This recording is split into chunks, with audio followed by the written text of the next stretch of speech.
በጌታ የተወደዳችሁ ቅዱሳን በአዋሳ የምትገኙ የሕይወት ብርሃን ቤተክርስቲያን እንዲሁም በኢትዮጵያ የምትገኙ የሕይወት ብርሃን ቤተክርስቲያን መምህራንና አገልጋዮች እንደዚሁም ደግሞ በአዋሳ ከተማ ለምትኖሩ ወንጌላውያን አብያተ ክርስቲያናት አማኞችና አገልጋዮች በሀገራችን በኢትዮጵያም ለምትገኙ ወንጌላውያን አብያተ ክርስቲያናት አማኞችና በዓለም ዙሪያ ላላችሁ ሁሉ እንኳን ለጌታችንና ለመድኃኒታችን ለኢየሱስ ክርስቶስ የስቅለት በዓልና የትንሣኤው በዓል ለ2018 ዓመተ ምህረት እንኳን በሰላም አደረሳችሁ።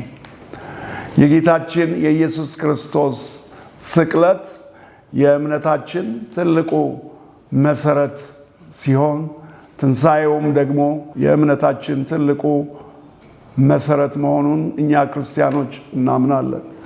ስለዚህ ይህንን የክርስቶስ ኢየሱስን ስቅለትና ትንሣኤ በዓል በምናከብርበት ጊዜ ጌታችን ኢየሱስ ክርስቶስ በመስቀል ላይ ሞቶ ዕዳችንን ከፍሎ ኃጢአታችንን ስርየት የሰጠንን ጌታ እንደዚሁም ደግሞ ወደ መቃብር ወርዶ የሞትንና የሲኦልን ኃይል አፍርሶ የሞትንና የሰይጣንን ጉልበት ረግጦና ቀጥቅጦ የገሃነብን ደጆች ቁልፍ ከእጁ ወስዶ በድል የተነሳውን ጌታ በሚያከብር ሕይወት እንድንኖር በታላቅ ፍቅርና አክብሮት አሳስባችኋለሁ።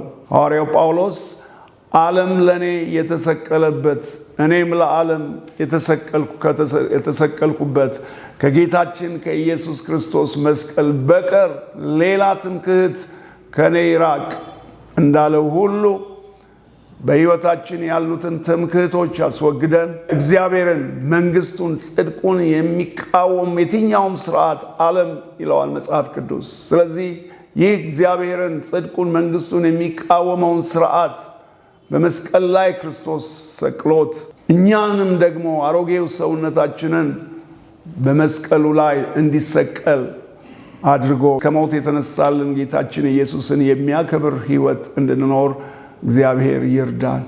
ክርስቶስን በማየት ሕያውን ክርስቶስን በማየት በድል የምንመላለስ ክርስቲያኖች እንድንሆን ለዓለምም ደግሞ የክርስቶስ ኢየሱስን አዳኝነትና ቤዛነት የምንሰብክበት ትልቅ በዓል እንዲሆንልን በታላቅ አክብሮትና ፍቅር ደስታዬን እገልጥላችኋለሁ። መልካም በዓል ይሁንላችሁ።